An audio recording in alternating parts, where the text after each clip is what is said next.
출애굽기 말씀을 좀 나누려고 합니다. 특별히 십계명에 대해서 제가 좀 말씀을 나누고 싶은데요. 출애굽기 20장 말씀을 펴주시기 바랍니다. 출애굽기 20장 오늘 본문은 3절에서 6절이고요. 하나님 한 분만을 사랑하라 라는 제목으로 말씀을 드리겠습니다. 하나님 한 분만을 사랑하라. 출애굽기 20장 3절부터 6절입니다. 이제 코로나 얘기 듣는 게 지겨운 단계를 넘어선 것 같아요. 그렇죠? 그냥 들으면 그냥 계속 뭐라 그럴까요? 그냥 계속 듣는 그런 상황이 된 것 같습니다. 뭐 처음에 이게 시작이 됐을 때만 해도 뭐 저도 그렇고 아마 많이들 그렇게 생각하셨을 텐데 그냥 요 시기 조금 짧게 지나면 뭐 금방 다시 우리가 원래대로 모일 수 있지 않을까 그런 생각을 했었는데요. 지금은 이제 여기저기서 하는 말들이 이제 새로운 일상에 대한 이야기를 하죠. 이제 뉴 노멀이라고 이야기를 하는데 우리가 그동안 당연하다고 생각해왔던 그 일상들이 앞으로는 달라질 거다라고 생각을 하는 사람들이 더 많아졌습니다. 그래서 얼마 전에 라디오에 들으니까 이게 앞으로는 BC와 우리가 지금은 시대 구분을 할 때 BC, AD 구분을 하는데 이제 BC와 AC로 나뉠 거다라고 얘기를 해요. 그래서 before 코로나 그리고 애프터 코로나 그렇게 나뉠 거다라고 이야기를 하기도 합니다. 그만큼 이 코로나19가 우리의 일상을 많이 바꿔놨고요. 우리가 일상이라고 생각했던 그 많은 영역들에 큰 영향력을 끼치고 있습니다. 그리고 지금까지 그래왔고 아마 앞으로도 어느 정도 지속될 거라고 생각을 합니다. 그런데 이렇게 살아가다 보면은 이렇게 우리 삶의 어떠한 우리가 당연하다라고 여겼던 그러한 것들, 삶의 근간이라고 생각하는 그러한 것들이 뒤흔들리는 그러한 일들을 만나게 될 때가 있습니다. 뭐 당장에 이제 잘 학교 생활하다가 고3이 되면 갑자기 수험생이 돼서 삶이 갑자기 달라지고 뭐 군에 입대를 하게 되거나 혹은 전역을 하게 되거나 그러한 것들도 이 삶의 근간이 달라지는 그러한 일들입니다. 직장을 잘 다니던 사람이 직장을 그만두고 뭐 새로운 사업을 시작해도 그 삶의 패턴이라는 것이 완전히 달라질 수밖에 없습니다. 뭐 이사를 하고 결혼을 하고 그러한 모든 것들이 이 삶의 기초가 흔들리는 그러한 일들입니다. 조금 더 심각한 것들을 생각해 보면은 뜻하지 않게 어떤 큰 질병을 만나게 될 때가 있죠. 그러면은 내 삶의 근간뿐만 아니라 나와 함께 있는 가족들, 그 주변에 있는 사람들의 근간도 같이 흔들리게 됩니다. 자연재해, 뜻하지 않은 자연재해를 만나게 될 때도 있고요. 어떤 사고를 우리가 당할 수도 있습니다. 지금 우리가 겪고 있는 것처럼 이러한 전 세계적인 전염병을 만나게 될 수도 있고, 그리고 우리의 전 세대 할머니, 할아버지들이 그렇게 겪으셨던 것처럼 전쟁이라는 그런 큰 일을 만나게 될 수도 있는 겁니다. 어떤 일이든지요, 이런 일들을 만나게 되면 우리의 삶이 달라집니다. 우리의 삶이 그것에 맞춰서 달라질 수밖에 없습니다. 그럴 때 우리는 그런 상황에서 어떻게 해야 할지를 좀 결정을 해야 돼요. 기준을 가지고서 결정을 해야 됩니다. 중요한 일과 중요하지 않은 일을 그 기준을 가지고 나누게 됩니다. 일반적으로는 잘 씻고 머리 단정하게 하는 거 중요한가요? 중요하지 않은가요? 중요하죠. 평소에 교회 올 때 다 머리 한번 거울 한 번씩 보시고 다 오시죠. 근데 그런 것들이 전혀 중요하지 않을 때가 있습니다. 언제냐면은 군인들이 훈련 받을 때, 군인들이 전쟁에 나가서 싸워야 할 때입니다.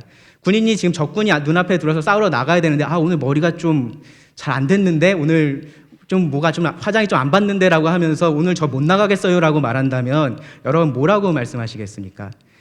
평소에 당연하게 여기던 것들이 어떠한 상황에서는 달라져야 하는 겁니다. 그 기준이 달라지기 때문에 다르게 살아가야 하는 겁니다. 다른 결정을 해야만 하는 때가 있는 겁니다. 지금 우리가 모이고 있는 이 교회의 모습도 사실 그렇잖아요. 우리가 평소 같으면 이렇게 안 모이겠죠. 그렇죠? 이렇게 모이지 않을 겁니다. 그런데 이 상황이 우리가 이렇게 모이게 만들고 있습니다. 교회에 가거나 가지 않는 것을 결정하는 기준이라는 것도 지금은 열이 나는지 내가 무슨 증상이 있는지 그런 것들을 가지고서 결정을 하게 됩니다. 어디를 가거나 사람들을 만나는 모든 것들에 우리가 영향을 받고 있습니다. 우리 삶이 달라진 거죠.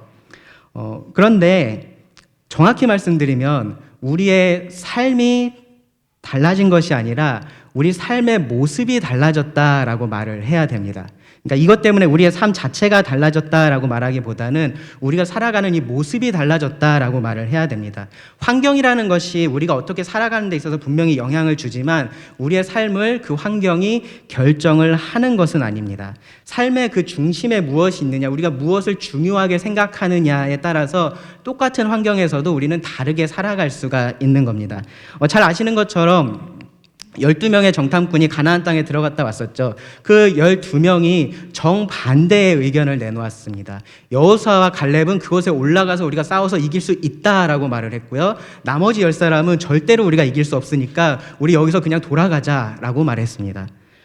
그 삶의 중심에, 그 마음의 중심에 무엇이 있느냐에 따라서 그 결정이 달라진 겁니다. 영향력, 그러니까 환경이라는 것에 영향력이 더 클 때가 있습니다. 그럴 때는 그 환경이 우리 삶의 중심으로 파고들려고 계속해서 노력을 합니다. 어쩌면 지금 이 코로나19가 우리들에게 그렇게 하고 있지 않나라는 생각을 합니다.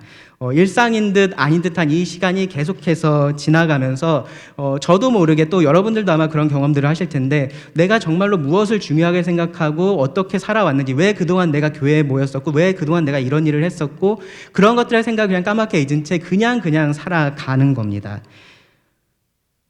그래서 좀 우리가 이 시점에서 한 번쯤은 우리 삶을 돌아볼 때가 된 것 같습니다. 여전히 내 삶의 중심에, 그리고 나의 중심에, 나의 결정의 중심에, 나의 생각의 중심에 성경에서 말하고 있는 이 하나님이 계신지 다시 한번 생각해 볼 때인 것 같습니다. 정말로 말 그대로 이 세상이 지금 이 정도가 아니라 세상이 무너져 내린다라고 해도 이 하나님을 믿는 우리들에게 있어서 그 삶의 중심은 하나님이 계셔야 되기 때문에 그렇습니다. 그래서 저는 이 십계명의 첫 네 계명을 통해서요, 우리 삶의 중심을 같이 한번 점검해 보려고 합니다. 하나님 중심의 삶이라는 것이 어떠한 모습으로 드러나야 하는지를 같이 좀 생각해 보면서요, 잠깐 멈춰서 우리 자신을 돌아볼 수 있는 그런 시간을 갖기를 원합니다. 지금 이 달라진 이러한 환경 속에서 내가 중심을 잘 잡고 그렇게 살아가고 있는지 함께 좀 생각해 보기를 원합니다. 하나님은 이 이스라엘 백성들을 애굽에서 건져내셨고요. 그리고 그들이 어떻게 달라져야 하는지를 말씀해 주셨습니다. 그들의 몸이 애굽에서 나았을 뿐만 아니라 그들의 삶도 애굽에서 나와야만 했습니다. 그들의 삶은 바로의 종이었던 때와 하나님의 백성으로서의 삶이 분명히 달라야만 했습니다. 그런데 그 삶이라는 것이 단순히 겉으로 보이는 모습만 달라지면 되는 게 아니고요. 그 삶의 중심이 달라져야 했습니다. 외적인 변화라는 것은 내적인 변화의 결과물로서 드러나는 겁니다. 그래서 이들에게 있어서 이런 내적인 변화가 반드시 필요했는데 그 내적인 변화가 무엇이었냐면 하나님이 그들의 중심이 되셔야 한다라는 거였습니다. 그리고 그것이 십계명의 1계명부터 4계명까지 하나님께서 하신 말씀입니다. 하나님께서 구원한 이 백성들, 그들의 삶의 중심에 하나님이 계셔야 한다라는 겁니다. 그리고 그 중심은 절대로 변해서는 안 됩니다. 외부의 상황이 어떻게 변하든지, 그 외부의 영향력이 얼마나 크든지에 상관없이 그 변하지 않는 중심에 따라서 살아가야 한다라는 겁니다. 그것이 이 출애굽 후에 이스라엘 백성들, 그리고 오늘날의 하나님의 백성들인 우리들에게 동일하게 적용되는 원리이고요. 그렇기 때문에 우리가 이 십계명의 말씀을 통해서 다시 한번 그 부분을 생각해 볼 필요가 있습니다. 오늘 제가 1에서 4계명을 다 하면은 큰일 날 거고요. 그래서 1계명과 2계명을 오늘 좀 함께 나누려고 합니다. 출애굽기 20장 3절에서 6절인데요. 제가 1절 말씀부터 좀 읽겠습니다. 하나님이 이 모든 말씀으로 말씀하여 이르시되 나는 너를 애굽 땅 종되었던 집에서 인도하여 낸 너의 하나님 여호와니라. 너는 나 외에는 다른 신들을 너에게 두지 말라. 너를 위하여 새긴 우상을 만들지 말고 또 위로 하늘에 있는 것이나 아래로 땅에 있는 것이나 땅 아래 물속에 있는 것에 어떤 형상도 만들지 말며 그것들에게 절하지 말며 그것들을 섬기지 말라. 나 너의 하나님 여호와는 질투하는 하나님인즉 나를 미워하는 자의 죄를 갚되 아버지로부터 아들에게로 3, 4대까지 이르게 하거니와 나를 사랑하고 내 계명을 지키는 자에게는 1000대까지 은혜를 베푸느니라. 방금 읽었던 이 처음에 두 계명은요, 하나로 요약하자면 이렇게 할 수 있습니다. 하나님 한 분만을 사랑하라. 그래서 그것이 오늘 이 설교의 제목인데요. 근데 말씀을 보시면 이 계명들 자체에 사랑이라는 표현이 등장하지를 않습니다. 그런데 6절을 보시면 거기서 하나님은 나를 사랑하고 내 계명을 지키는 자라고 말씀을 하시고요. 그리고 그것에 반대되는 개념으로서 5절 중간쯤에 보시면 나를 미워하는 자라는 표현을 사용을 하십니다. 그러니까 하나님께서 이 명령을 단순히 무엇을 하고 안 하고의 문제로 보고 계신 것이 아니라 이것을 사랑의 문제로 보고 계신 겁니다. 이 계명들은 하나님을 사랑하는 것과 관련되어 있습니다. 하나님 한 분만을 사랑하라고 말씀을 하신 겁니다. 이 계명이 사실 성경에서 가장 궁극적인 명령인 거죠. 그래서 하나님을 사랑하는 것이 가장 크고 첫째 되는 계명이다라고 예수님도 말씀을 하셨는데요. 이 계명의 두 가지 측면을 이 1계명과 2계명이 말해주고 있습니다. 그래서 아마 이 계명 두 개가 분리가 되어 있을 텐데요. 가만히 읽어보면 굉장히 비슷한 말을 조금 다르게 하고 있는 것 같아요. 하나님을 사랑하는 건 하나님을 섬기는 거나 우상을 섬기지 않는 거나 똑같은 말인 것 같은데 사실 조금 강조되는 점에 차이는 있습니다. 일반적으로 어떻게 구분을 하냐면 1계명은 예배의 대상에 대해서 말을 하고 있고 2계명은 예배의 방법에 대해서 말을 하고 있다. 이제 그렇게 표현을 하는데요. 저는 이렇게 표현을 하고 싶습니다. 하나님의 전부가 나의 전부가 되어야 한다. 라는 이 말을 1계명과 2계명이 조금씩 다른 강조점을 가지고 말을 하고 있습니다. 하나님의 전부가 나의 전부가 되어야 한다라는 것이 곧 하나님 한 분만을 사랑하라는 말의 의미다라고 말씀드리고 싶습니다. 첫 번째 계명은 그 말에서 나의 전부를 강조를 하고요. 두 번째 계명은 하나님의 전부를 강조를 합니다. 왜 그런지 제가 이제 계속해서 설명을 드릴 텐데요. 이 계명의 의미에 대해서 우리가 함께 생각해 보고요. 그리고 그게 오늘날 우리한테 어떻게 적용이 될지를 같이 한번 생각해 보겠습니다. 먼저 첫 번째 계명입니다. 하나님의 전부가 나의 전부가 되어야 된다. 제 말에 강조점이 있었나요? 없었나요? 네. 다시 하나님의 전부가 나의 전부가 되어야 한다입니다. 하나님의 전부가 나의 전부가 되어야 한다. 이 첫 번째 계명을 보면요, 아주 간결하게 말씀을 하셨습니다. 너는 나 외에는 다른 신들을 내게 두지 말라. 조금 어색하지만 이렇게 좀 더 문자적으로 번역을 하면 이렇게 할 수 있습니다. 너는 나의 면전에 다른 신들을 존재하게 하지 말라. 너는 나의 면전에 다른 신들을 존재하게 하지 말라라고 하나님께서 말씀을 하신 겁니다. 우리말에서 이제 내 면전이라는 표현을 사용하죠. 그러니까 뭐냐면 내 앞에, 내가 있는 그곳에라는 의미입니다. 그럼 하나님은 어디에 계실까요? 어디든 계시죠. 그렇죠? 하나님은 어디든 계십니다. 그러니까 하나님은 하나님 외에 어떤 신의 존재도 너희가 존재하게 해서는 안 된다라고 말씀을 하신 겁니다. 하나님과 이 백성들과의 관계에 있어서 다른 어떠한 것도 그 사이에 끼어들어서는 안 된다. 개입해서는 안 된다라고 말씀을 하신 겁니다.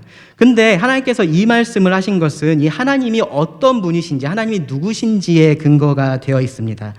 첫 번째로 하나님은 창조주로서 이렇게 명하실 권리가 있습니다. 모든 것을 창조하신 분으로서 그렇게 명하실 수 있고요. 그 하나님의 말씀에 거역하는 모든 피조물들을 하나님은 심판하실 권리가 있습니다.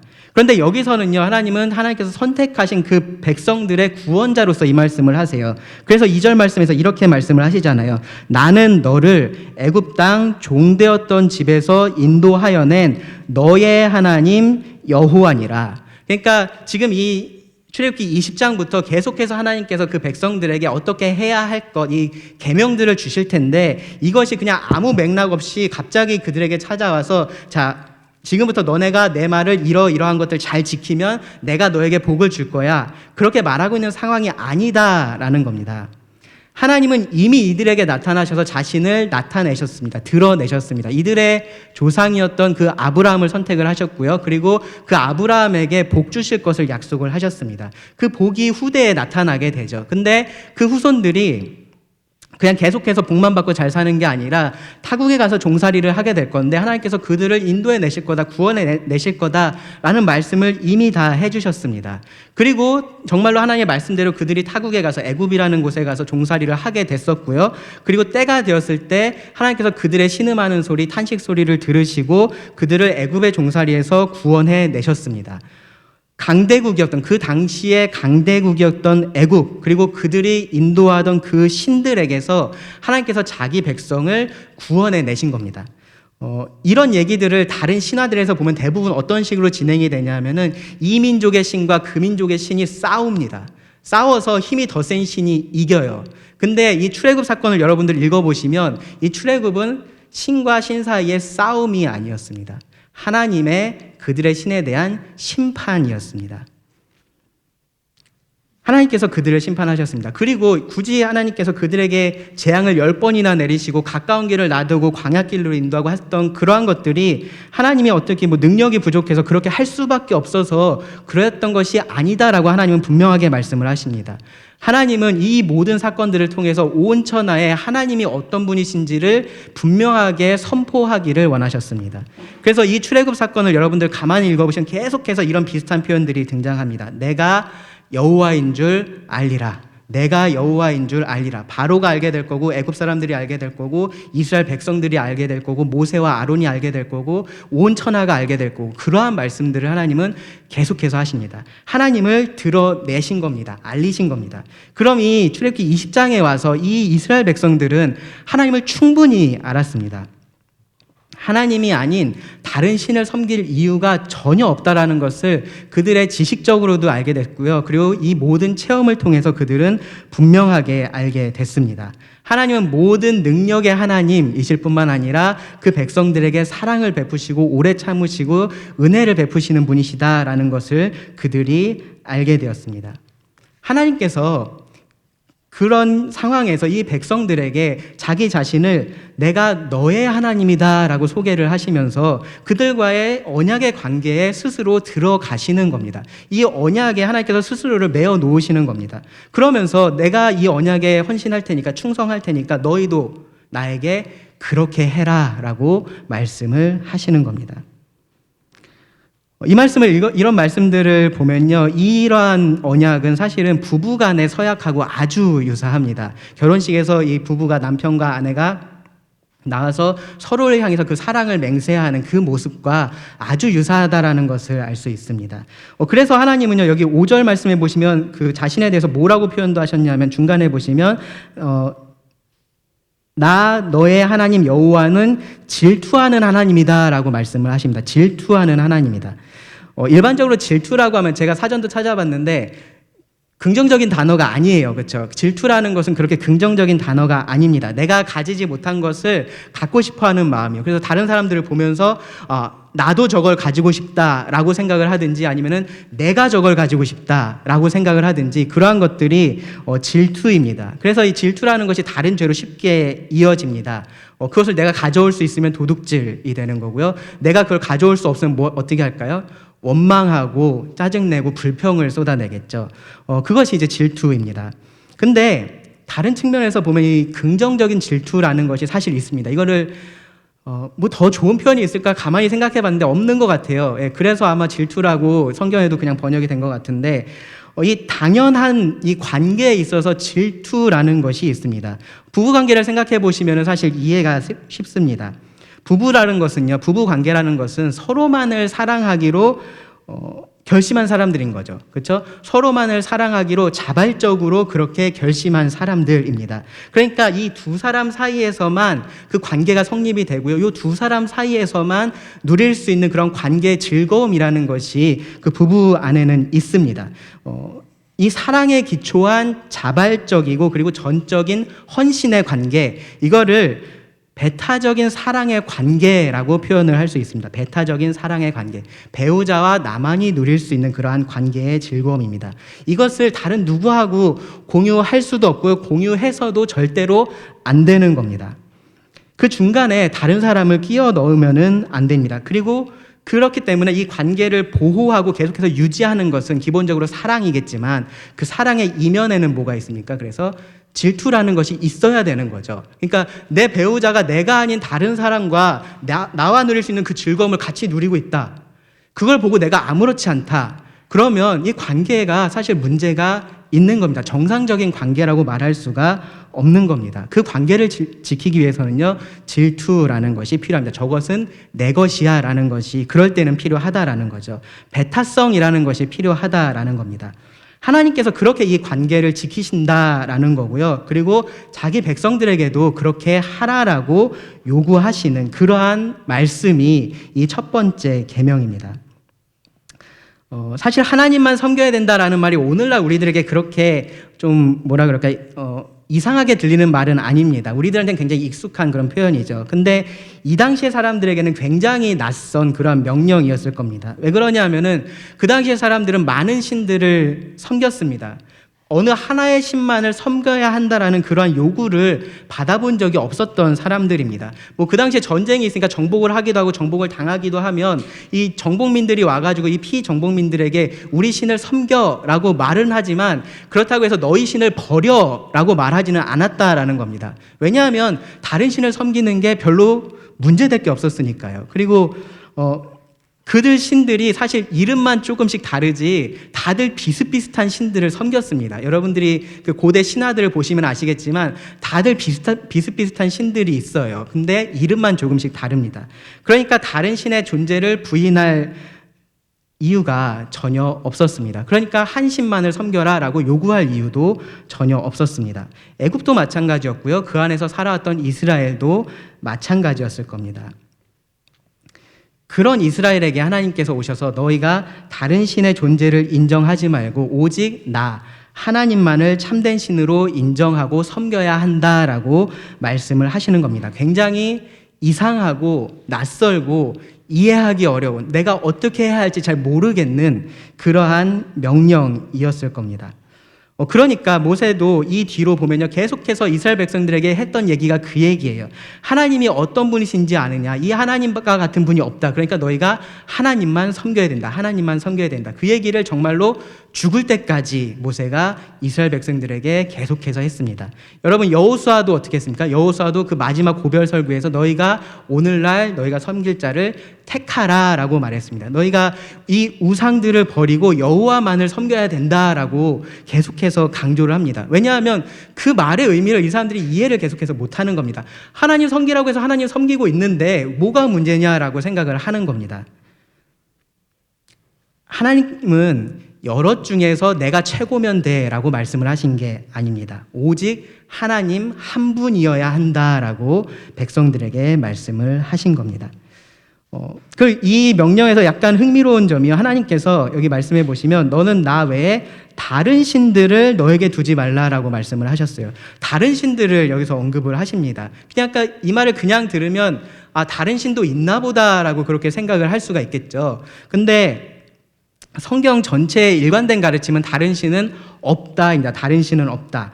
이사야 45장 25절에서 하나님은 나는 하나님이라 다른 이가 없느니라 라고 분명하게 말씀을 하셨고요. 신약에 와서 고린도전서 8장 4절에 보시면 우상은 세상에 아무것도 아니며 또한 하나님은 한 분밖에 없는 줄을 아노라 라고 분명하게 선포를 합니다. 다른 신이라는 것은 없습니다. 다른 신은 없습니다. 근데 왜 하나님은 실제로는 존재하지도 않는 이 다른 신들을 여기서 언급을 하셨을까요? 존재라는 그 측면에서 보면은 다른 신이 없는 것이 맞습니다. 그런데 사람들은 신들을 마치 존재하는 것처럼 그렇게 만들 수가 있습니다. 사람이 다른 신들을 만들 수가 있었다라는 겁니다. 그리고 그 신들은 실제적으로 그들에게 영향을 끼칠 수가 있었다라는 겁니다. 그래서 하나님께서 이들에게 하셨던 명령도요, 다른 신들을 존재하게 하지 말라입니다. 존재하게 하지 말라. 존재하지 않는 그 신들을 너희가 존재하게 만들면 안 된다라고 말씀을 하신 겁니다. 실제하지 않는 그 우상들이 사람들로 인해서 실제하게 되니까 이 말씀을 하시는 겁니다. 쉽게 말하면 사람이 신의 존재를 결정할 수 있다라는 겁니다. 여러분, 이것이 우상숭배에 있어서 가장 좋은 점입니다. 내가 신의 존재를 결정할 수 있고요. 내가 섬길 신을 선택할 수 있습니다. 지금 이 땅에 나와 있는 신 중에 내 마음에 들지 않는 신이 있으면 어떻게 하면 됩니까? 다른 신을 내가 만들면 돼요. 내 마음에 드는 신을 만들면 되는 겁니다. 이 신을 섬기다 보니까 좀 뭔가 마음에 안 드는 게 있으면 그 신을 버리고 다른 신을 섬기면 됩니다. 취사 선택이 가능하다라는 거죠. 이 신들을, 많은 신들을 놓고 그 중에서 내가 골라서 섬길 수 있다라는 겁니다. 내 마음을 주고 싶은 만큼만 주면 됩니다. 내가 섬기고 싶은 만큼만 섬기면 됩니다. 그게 우상숭배의 가장 좋은 점입니다. 그런데 하나님을 섬기는 것은 그렇게 할 수 없다라고 하나님께서 말씀을 하시는 겁니다. 그래서 이 출애굽기 20장 3절에 대한 가장 정확하고 명확한 주석은 어디에 있냐 하면 신명기 6장 4, 5절에 있습니다. 모세가 기록을 했습니다. 잘 아시는 말씀이죠. 이스라엘아 들으라. 우리 하나님 여호와는 오직 유일한 여호와시니 너는 마음을 다하고 뜻을 다하고 힘을 다하여 내 하나님 여호와를 사랑하라. 너는 마음을 다하고 뜻을 다하고 힘을 다하여 너의 하나님 여호와를 사랑하라. 다 해야 됩니다. 일부만이 아니고요. 다 해야 되는 겁니다. 하나님 외에 다른 신을 내가 존재하게 한다라는 그 말의 의미는 뭐냐면은 나의 일부만으로 하나님을 섬기겠다라고 말을 하는 겁니다. 하나님은 그렇게 하지 말라고 하십니다. 우리가 만든 거짓 신, 그 신들을 선택하지 말고 너를 만드신, 우리를 만드신 그 참된 신이신 하나님을 선택하라고 명하시는 겁니다. 그리고 그 선택이라는 것은 결정적인 선택입니다. 더 이상 바뀔 수 없는 선택이 되어야 하고요. 그리고 그것은 전적인 헌신이라는 것을 포함한 선택입니다. 너의 전부로, 나의 전부로, 우리의 전부로 하나님을 사랑하는 겁니다. 그래서 이 첫 번째 계명, 1계명은요, 신이 없다라고 말하는 무신론이나 혹은 신이 많다라고 말하는 그러한 다신론이나 아니면 신이 있는지 없는지 모르겠다라고 말하는 불가지론, 그 모든 것들을 다 배격하는데요. 가장 직접적으로는 종교적인 혼합주의를 배격을 하는 겁니다. 하나님은 그냥 더 간단하게 말하면 나만 섬겨라라고 말하실 수도 있었어요. 근데 굳이 그렇게 말씀을 하지 않으시고 나 외에는 다른 신들을 너에게 두지 말라라고 말씀을 하셨습니다. 왜냐하면 그게 더 큰 문제였기 때문입니다. 하나님을 인정하지 않는 것 그 이상으로 하나님과 함께 다른 신들을 만들어서 그것을 인정하는 것이 하나님께 있어서는 더 큰 문제였기 때문에 그렇습니다. 왜 그러냐면요. 그렇게 해서 자기가 하나님을 인정하고 섬기고 있다라고 착각하고 있기 때문에 그런 겁니다. 차라리 하나님을 모르고 있으면, 하나님을 인정하지 않으면, 하나님이 없다라고 말하면 그 사람은 그냥 하나님을 안 믿는 사람이라고 말할 수 있지만, 이렇게 하나님과 다른 것을 같이 섬기고 있으면 그 사람은 스스로는 내가 하나님을 믿고 있고 내가 하나님을 섬기고 있고 내가 하나님을 사랑하고 있다라는 착각 속에서 살기 때문에 그것을 하나님은 더 큰 문제로 보시는 겁니다. 하나님은 근데 그러한 섬김, 그러한 사랑 원하지 않으십니다. 하나님의 백성에게는 하나님만 계셔야 합니다. 하나님이 그들의 전부가 되셔야 한다라는 겁니다. 이것이 사랑의 관계이고요. 이것이 하나님을 섬긴다. 이것이 하나님을 사랑한다라고 말할 때의 그 말의 의미입니다. 자, 그럼 이 말씀을 우리가 어떻게 오늘날 우리에게 적용을 할 수 있을까요? 여러분 바알 섬기고 싶으신 분 계신가요? 뭐 아세라는 어떠신가요? 그런 것들을 원하시지는 않을 겁니다. 근데 우리들도 하나님과 같은 위치에 두고 혹은 때로는 우리가 하나님보다 더 무언가를 원할 때가 있습니다. 필립 라이큰이라는 신학자는 이렇게 말을 했는데요. 우리 자신의 개인적인 우상을 인식하는 데 어려움을 갖는 까닭은 우리가 더 이상 거짓된 신들을 갖고 있지 않아서가 아니고 우리가 너무 많이 가지고 있기 때문이다.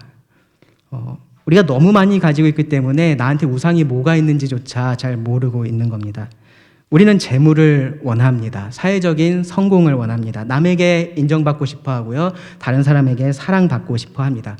건강하고 싶어 하고요. 주말이 되면 방해받지 않고 좀 편하게 쉬고 싶은 마음도 있습니다.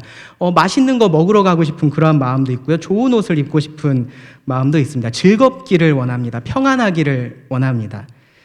대부분 원하는 것 자체가 문제가 되지는 않습니다. 그런데 그것을 하나님과 같이 원하는 것이 문제가 됩니다. 혹은 하나님보다 더 그것을 원하는 것이 문제가 됩니다. 크게 작게 우리는 그러한 것들을 원하면서 살아가고 있습니다. 근데 왜 그럴까요? 여러분들 신앙생활 오래 해오셨으면 아마 이런 말씀들 많이 들으셨을 거고 스스로에 대해서 그런 질문들도 해보셨을 수 있을 겁니다. 하나님이 좋다라는 거 분명히 아는데 내가 다른 것들을 더 좋아하고 싶어서 그러는 것도 아닌데 왜 우리가 자꾸 하나님과 다른 것을 같이 원하고 있을까요? 왜 그러냐면요. 그렇게 하는 것이 내가 내 삶의 주인으로서 계속해서 남을 수 있는 방법이기 때문에 그렇습니다. 내가 여전히 내 삶의 주도권을 가지고 살아갈 수 있는 방법이 하나님과 다른 것을 같이 원할 때만 가능하기 때문에 그렇습니다. 하나님이 싫은 것이 아닙니다. 하나님 물론 좋죠. 근데 이것도 좋아요. 이것도 내가 좋은 겁니다. 그것도 내가 가지고 싶은 겁니다. 굳이 그런 것들 내가 포기하고 싶지는 않은 겁니다. 하나님이 좋은 것은 어디까지 좋냐 하면은 내가 원하는 것을 얻을 수 있는 그 선에서 하나님이 좋은 겁니다. 내가 원하지 않는 것을 이 하나님 때문에 해야 된다면, 그렇다면 더 이상 그 하나님은 나한테 좋은 하나님이 아닌 게 되는 겁니다. 그래서 이 많은 그리스도인들에게 있어서요, 하나님은 그냥 죽어서 천국 가게 해주시는 좋은 분 정도입니다. 그냥 살면서 힘들 때 좀 위로가 돼주는 그런 좋은 분 정도입니다. 뭐 건강하면 좋겠고 자식도 잘 되면 좋겠고 그런 마음들이 있는데, 그런 것을 하나님께서 채워주시는 한 그 하나님은 좋은 하나님, 내가 섬길 수 있는 하나님이라고 생각을 합니다. 내가 원하는 나의 그 일부를 하나님께서 채워주시면 좋은 겁니다. 그것으로 된 겁니다. 사실 신실한 그리스도인들 중에서도 어느 이러한 한두 가지를 놓지 못하는 경우들도 많이 있습니다. 그런데 하나님은 그런 관계를 용납하지를 않으신다라는 겁니다.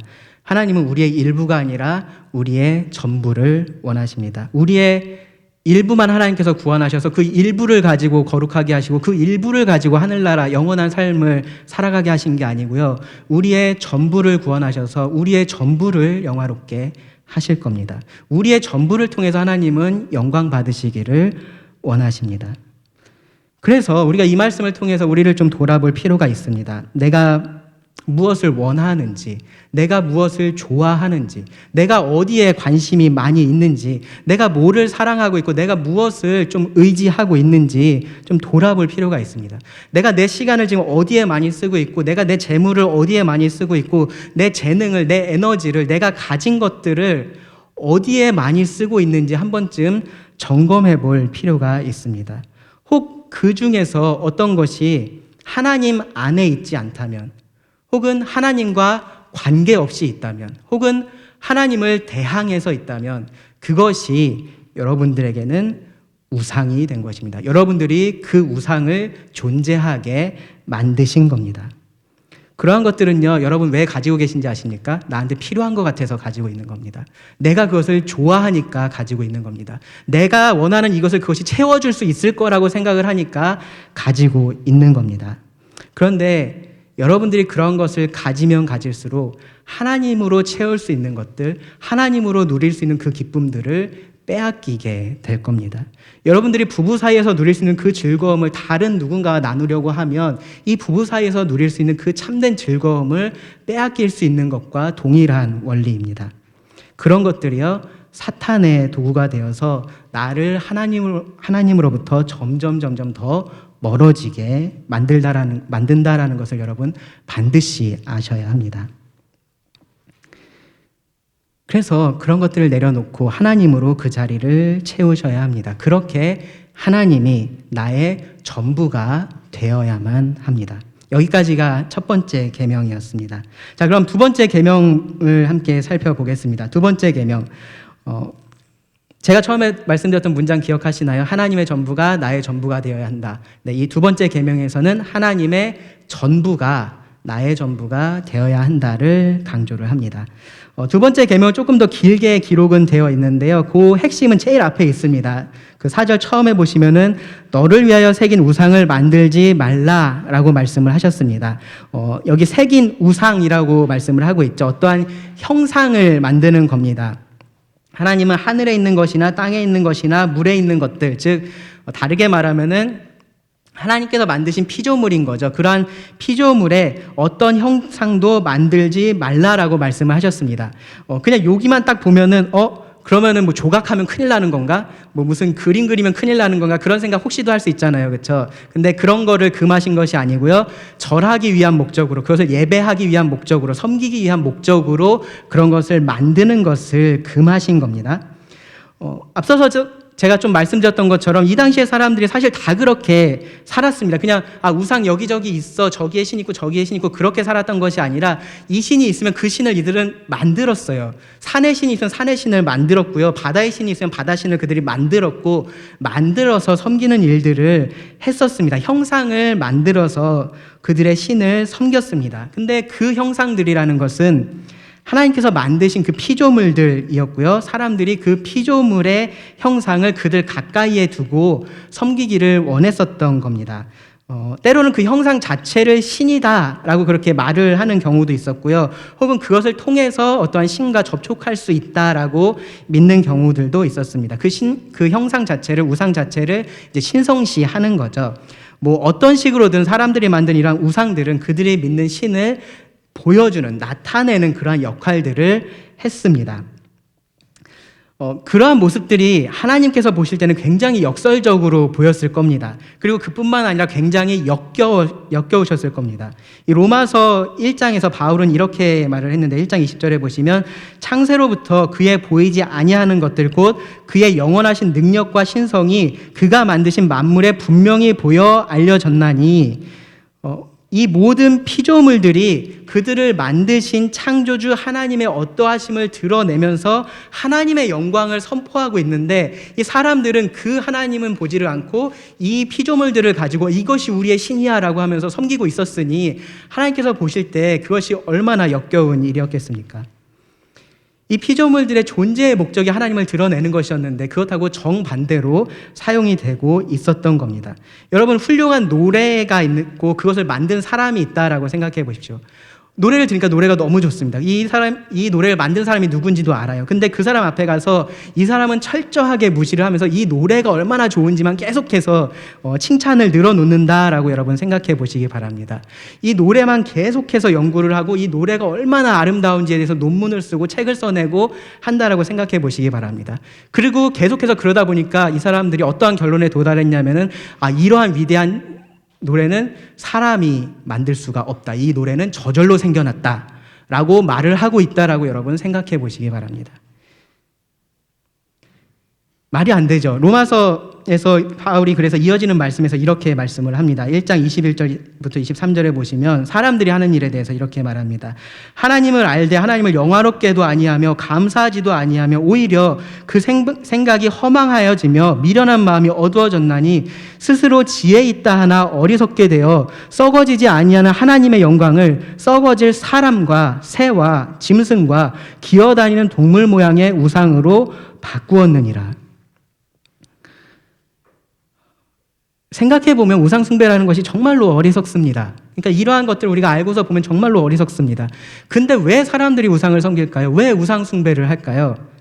사람들 입장에서는 그것이 지혜롭기 때문에 그렇습니다. 그것이 지혜로운 선택이기 때문에 그렇습니다. 매력적이기 때문에 그렇습니다. 더글라스 스튜어트라는 신학자는요, 우상숭배의 매력에 대해서 9가지를 이야기를 했는데요. 제가 이제 정리해보니까 2가지로 요약을 할 수 있습니다. 뭐냐 하면 첫 번째는 우상숭배가 쉽다라는 겁니다. 우상숭배가 쉽다. 그리고 두 번째는 우상숭배는 사람이 가지고 있는 이기심, 그 욕망을 충족시켜준다라는 겁니다. 우상숭배는 쉽고 그 욕망을 충족시켜준다. 다르게 말하면 우상숭배는 쉽게 개인이 가지고 있는 그러한 욕망들을 충족시켜주기 때문에 사람들은 이 우상숭배에 빠진다라는 겁니다. 쉽다라는 것은 이런 겁니다. 이 우상이 있을 때 사람들은 이 신과 함께 한다는 그런 확신을 훨씬 더 쉽게 갖습니다. 그러니까 곳곳에 가면 신전이 있었고요. 우상을 뭐 거기에만 있는 게 아니라 집에다도 갖다 놓을 수 있었잖아요. 집에다도 그런 우상을 놓고 또 이렇게 작게 만들어가지고 주머니에 가지고 다닐 수도 있었습니다. 그렇게, 그러니까 휴대성이 좋은 거죠. 그러니까 언제나 이 우상과 내가 함께 할 수 있는 그러한 느낌을 받을 수가 있는 겁니다. 그런 확신을 가질 수가 있는 겁니다. 여러분들 그 이스라엘이 그 블레셋과 싸울 때 그 전쟁에서 이 사람들이 언약궤를 가지고 왔던 그 사건 기억하시죠? 그 언약궤가 오니까 사람들이 어떻게 반응했었는지 기억나십니까? 이스라엘 사람들은 언약궤가 왔다 하면서 사기가 올랐고요. 블레셋 사람들은 언약궤가 오니까 큰일 났다라고 하면서 사기가 떨어졌습니다. 뭐 언약궤가 대단한 무기여서 그랬던 것이 아니라 이 언약궤가 그들의 신이라고 생각을 했기 때문에 그랬었던 거죠.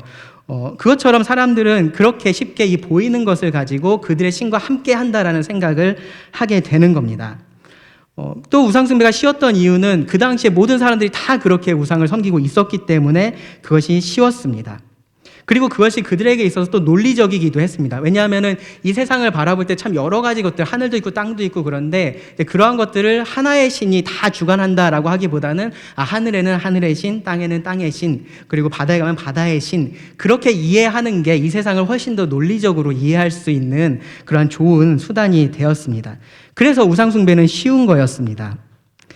그리고 이 우상숭배가 그들이 원하는 것을 충족시켜줬습니다. 이 사람이 만든 우상에 사실 특별한 힘이 있는 것은 아니죠. 근데 사람들은 거기에 특별한 힘을 부여를 합니다. 근데 우상을 만들 때 보면 항상 어떠냐면은 그 신은 인간을 필요로 하는 신이에요. 그래서 인간들이 가서 제사를 지내줘야 되고 공양을 바쳐줘야 됩니다. 뭔가를 줘야 되는 거죠. 그리고 그 뭔가를 주면 어떻게 합니까? 이 사람이 원하는 무언가를 내놓습니다. 네.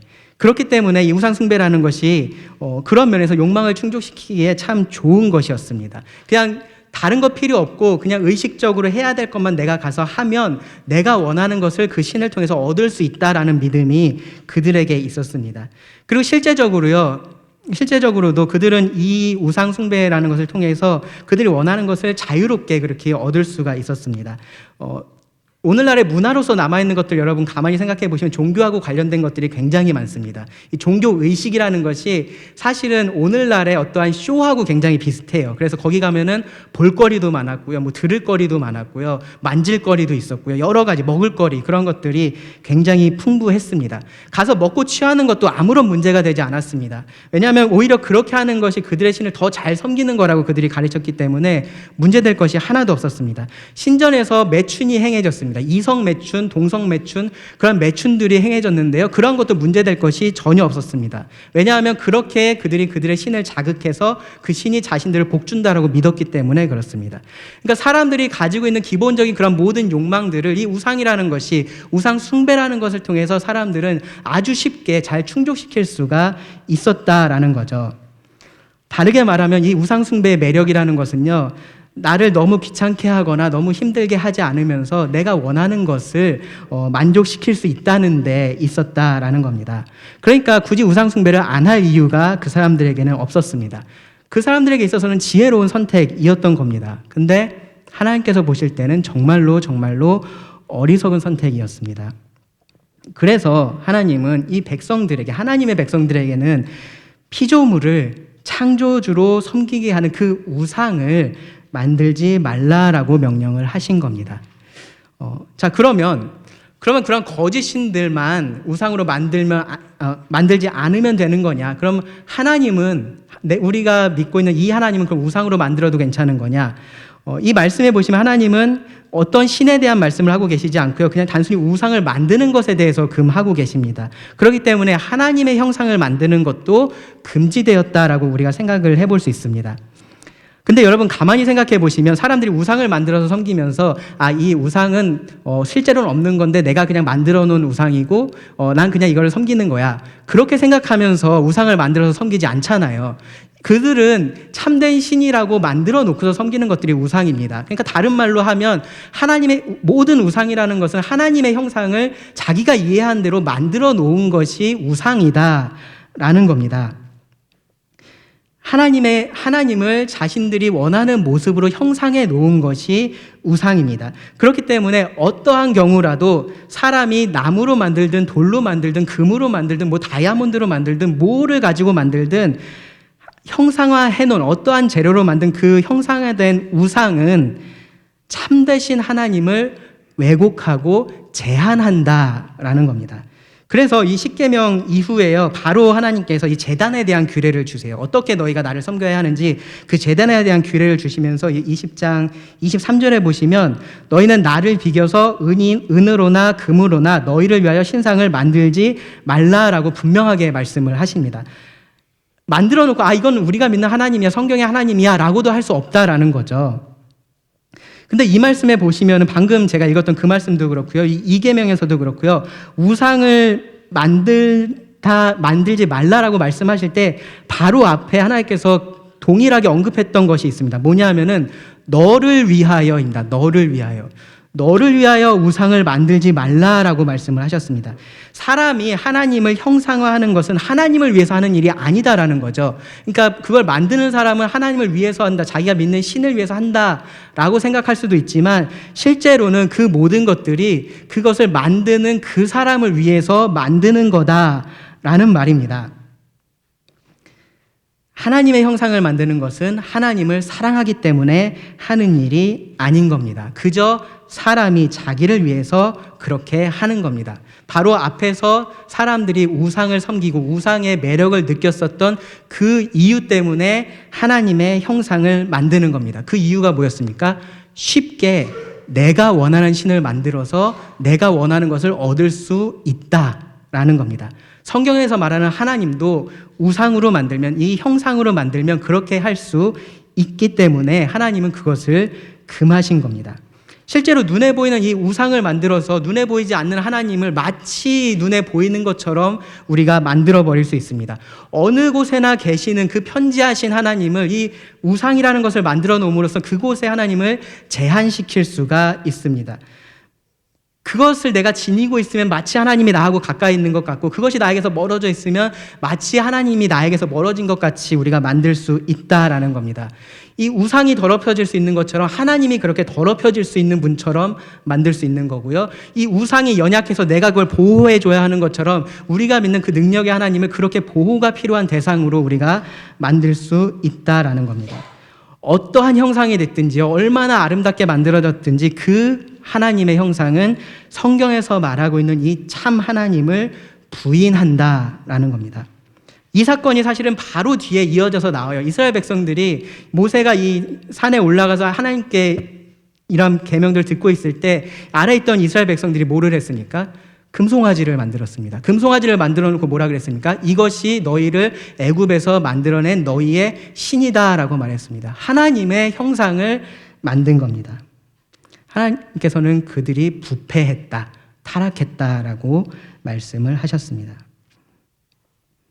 우상을 만드는 순간 그 우상은 하나님이 될 수 없습니다. 그저 그들이 원하는 하나님의 모습이 될 뿐입니다.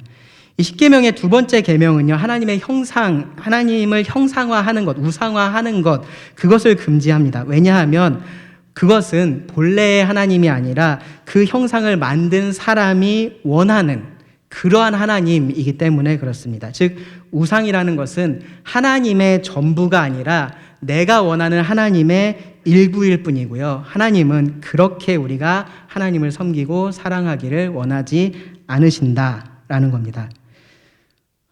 자, 그러면 이것을 우리가 지금 우리에게 어떻게 적용할 수 있을까요? 첫 번째로는요, 이 하나님을 형상화하는 것을 굉장히 우리가 좀 주의하고 조심해야 됩니다. 그러니까 우리가 지금 오늘날의 교회의 상징하면 뭐가 떠오르시죠, 여러분? 십자가, 그렇죠? 예, 십자가가 떠오릅니다.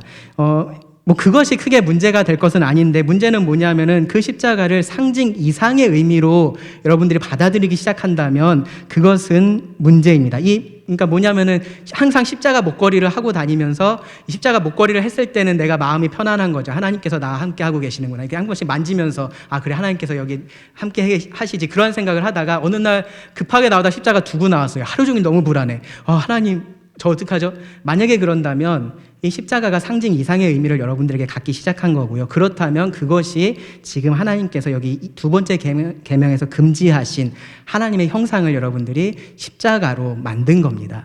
그러니까 그러한 것들 우리가 좀 조심할 필요가 있습니다. 물론 뭐 하나님하고 관련된 것들을 우리가 좀 조심해서 다루고 뭐 그럴 필요는 있겠죠. 성경이나 뭐 성화 그림이나 그런 것들을 그렇게 할 필요는 있지만 그러한 것들을 우리가 신성시하는 것들, 그런 것들 조심해야 됩니다. 거기에 더해서요, 사람을 그렇게 만드는 것도 여러분 굉장히 조심하셔야 됩니다. 뭐 유명한 설교 잘하시는 목사님들, 뭐 어떠한 유명한 저자들, 혹은 교회 안에서 나하고 마음이 잘 맞는 그러한 성도들, 그러한 사람들이 우리들의 신앙생활에 도움을 줄 수 있지만 그런 사람들을 마치 하나님의 대리인처럼 내가 생각하고 그런 사람들을 여러분들이 의지하고 의존하기 시작한다면, 하나님 대신에 그들을 여러분들이 찾고 있다면, 그렇다면 그것도 여러분이 하나님을 그 사람의 형상으로 형상화한 거다라고 생각을 하셔야 됩니다. 앞에서 말씀드렸던 것처럼 사람에게는 그렇게 하는 것이 훨씬 쉽고 매력적입니다. 그것이 좋습니다. 그래서 지금 이 땅에 이단들이 그렇게 많습니다. 그렇게 하면은 사람들이 쫓아오거든요. 이단들이 그렇게 생겨나는 겁니다. 하나님은 절대로 어떠한 형상이 되지 않으신다. 그것이 사람의 모양이든 어떤 물건의 모양이든 절대로 형상이 되지 않으신다라는 것 꼭 기억하시기 바랍니다. 그리고 여기서 이제 한 걸음 더 나아가서요. 아까 제가 드렸던 말씀 중에 기억하실지 모르겠지만 우상을 만든다라는 것은 결국은 하나님을 내가 원하는 신으로 만든다라는 의미입니다. 이 우상을 내가 조각해 놓고 만든다라는 것은 참되신 하나님을 내가 원하는 모습으로 만들어 놓는다라는 의미입니다. 여러분, 얼마나 오늘날에 많은 사람들이 하나님을 자기만의 하나님, 내가 이해하는 하나님으로 만들고 계신지 아십니까? 심판하지 않으시는 하나님을 믿는 사람들도 있고요. 죄를 용납하고 그것을 방관하시는 하나님을 믿는 사람들도 있습니다. 어머니 하나님을 믿는 사람들도 있고요. 동성애자 하나님을 믿는 사람들도 있습니다. 백인들의 하나님이 있고요. 흑인들의 하나님이 있는데 그 하나님이 서로 다릅니다. 왜 그럴까요? 성경의 하나님이라면 백인의 하나님이든 흑인의 하나님이든 황인의 하나님이든 누구의 하나님이든 성경의 하나님이라면 같은 하나님이어야 합니다. 근데 왜 다릅니까? 각자 다른 하나님을 만들었기 때문에 그렇습니다. 각자의 우상을 그렇게 만들어낸 겁니다. 그런데 하나님은 내가 원하는 일부만 그렇게 떼어낼 수 있는 그러한 분이 아니십니다. 사랑의 하나님은요, 분노의 하나님도 되십니다. 구원의 하나님은 심판하시는 하나님도 되십니다. 성경에서 말하는 하나님은 우리가 다 이해할 수 없는 것이 사실입니다. 그렇다고 해서 내가 이해할 수 있는 하나님을 만들어내는 것, 그것은 하나님은 금하고 계십니다. 하나님이 나의 전부라고 말할 때, 하나님이 나의 전부입니다라고 말할 때요, 내가 원하는 하나님이 나의 전부입니다라는 의미가 돼서는 안 됩니다. 내가 이해할 수 있는 하나님이 나의 전부입니다라고 말해서는 안 됩니다. 하나님의 전부가, 성경이 말하고 있는 그 하나님의 전부가 나의 전부가 되어야 합니다. 그것이 참된 하나님을 섬기고 사랑하는 올바른 방법입니다. 하나님의 형상은 우리가 만들 수 있는 것이 아닙니다. 왜냐하면 이미 하나님의 형상은 하나님께서 만드셨습니다. 언제 만드셨습니까? 창조 때에 이미 하나님의 형상을 만드셨습니다. 이 사람들을, 이 인간들을 하나님의 형상으로 만드셨습니다. 그리고 구원하실 때에 그 믿는 자들을 하나님의 형상을 회복할 수 있는 자들로 하나님께서 만드셨습니다. 그러니까 우리가 해야 될 일은 뭐냐 하면요, 하나님의 형상을 만드는 것이 아니라 하나님의 형상이 되는 겁니다. 우리가 깎아야 될 것은요, 돌을 깎고 금을 깎고 은을 깎고 그런 것들을 깎아서 하나님의 형상을 만들어야 될 것이 아니라 우리 자신을 깎아야 되는 겁니다. 그렇게 우리가 올바른 하나님의 형상이 되어가는 것, 그것이 하나님의 전부가 나의 전부가 되는 거고요. 그것이 우리가 하나님만을 섬기는, 하나님만을 사랑하는 올바른 방법입니다. 말씀을 정리하겠습니다. 하나님을 섬긴다라는 것은 다른 종교를 가지는 것하고는 분명히 다릅니다. 우리 삶의 그 중심이 되시는 하나님이 다른 분이시기 때문에 그렇습니다. 그 하나님은요, 우리의 일부가 되기를 원하지 않으십니다. 또 하나님의 일부가 우리의 전부가 되기도 원하지 않으십니다. 하나님의 전부가 우리의 전부가 되기를 원하십니다. 하나님 한 분만을 사랑하기를 원하십니다. 사실 이것이 쉽지 않다라는 것을 저도 알고, 아마 이 말씀을 듣고 계신 모두가 다 알고 계시리라 생각합니다. 만약에 여러분들이 그것이 정말로 어려우시다면 여기 이스라엘 백성들을 한번 생각해 보시기 바랍니다. 이스라엘 백성들이 이 하나님의 말씀에, 이 이어지는 하나님의 계명들에 순종하기에 어려움들을 많이 겪었을 겁니다. 근데 정말로 이 가운데 하나님을 사랑하고 하나님을 섬기고 싶었던 그러한 백성들이 있었다면 이 20장 2절에서 하셨던 이 하나님의 말씀을 그들이 기억했을 겁니다. 20장 2절에 나는 너를 애굽 땅 종되었던 집에서 인도하여 낸 너의 하나님 여호와니라. 하나님께서 어떠한 분이신지, 그들에게 어떠한 일을 그동안 해오셨는지, 그들을 어떻게 그 광야에서 계속해서 인도하셨는지 그 하나님을 안다면 그 하나님께서 나에게 요구하신 것들, 그 하나님께서 하나님을 사랑하라고 하시는 그 명령이 결코 짐으로 여겨지지 않았을 겁니다. 우린 경험을 안 했죠. 그렇죠? 구원받은 우리들은 뭐 홍해를 건너본 적도 없고 만나를 먹어본 적도 없고 메추라기 손으로 잡아본 적도 없고 바위에서 물이 나온 적도 없고 우리는 그렇지 않습니까? 그러니까 우리가 하나님 사랑하기 어려운 거죠. 맞나요? 네. 자, 여러분, 하나님께서 여러분들에게 해주신 일들 기억해 보시기 바랍니다. 하나님은 우리를 흑암의 권세에서 건져내서 그 사랑하는 아들의 나라로 옮기신 분이십니다. 우리를 어두운 데서 불러내셔서 그의 기이한 빛에 들어가게 하신 분이십니다. 허물과 죄로 죽었던 우리들을 하나님께서 살려내셔서 그 아들과 같이 그 유업을 이을 자로 만들어 주셨습니다. 하나님께서 그렇게 하시기 위해서 어떤 일을 하셨습니까? 자기 아들을 아끼지 않고 우리를 위해서 내어주셨다라고 로마서 8장 32절에서 말합니다. 하나님은 마치 이 잃어버린 양을 찾아오는 목자처럼 이 자기 양을 위해서 목숨을 버리는 그러한 목자처럼 그렇게 우리를 찾아오셔서 구원해 주셨습니다. 우리를 살리시고 영원한 길로 지금 여러분들을 인도해 가고 계십니다. 그런 하나님이 나의 전부가 되기에 좀 부족하신가요? 아닐 거라고 생각합니다. 그런 하나님의 어떤 면이 여러분들에게 선하지 않게 보이시나요? 어떤 면이 좋지 않게 보이시나요? 사랑하기 힘드신가요? 그런 면은 없습니다. 우리가 하나님을 알면 알수록 이 성경에서 말하고 있는 이 하나님을 우리가 알면 알수록 그 하나님으로 우리는 더 기뻐할 수 있고요. 그 하나님으로 더 만족할 수 있습니다. 하나님의 전부를 나의 전부로 삼고 그리스도를 통해서 그러한 특권을 우리들에게 주신 하나님께 우리가 감사할 수 있기를 원합니다. 그것이 하나님께서 우리들에게 요구하신 참된 예배이고요. 참된 사랑입니다. 기도하시고 말씀을 드리겠습니다. 하나님, 우리가 하나님을 찾아 헤매고 하나님께로 가야 할 그러한 죄인들이온데 우리가 그렇게 하지 못함을 아시고 하나님께서 먼저 우리들을 찾아오시고 선택하시고 사랑하여 주심에 감사를 드립니다. 참 놀라운 사랑을 받은 저희들이 하나님 사랑하기가 왜 어려운지 잘 모르겠습니다. 우리가 이 말씀들을 통해서 하나님을 더 알고 바라볼 수 있게 하시고 정말로 하나님을 더 사랑하고 하나님만으로 만족하는 우리들 되도록 도우시기를 구합니다. 들은 모든 말씀 주님께 의지하며 예수님 이름으로 기도드립니다. 아멘.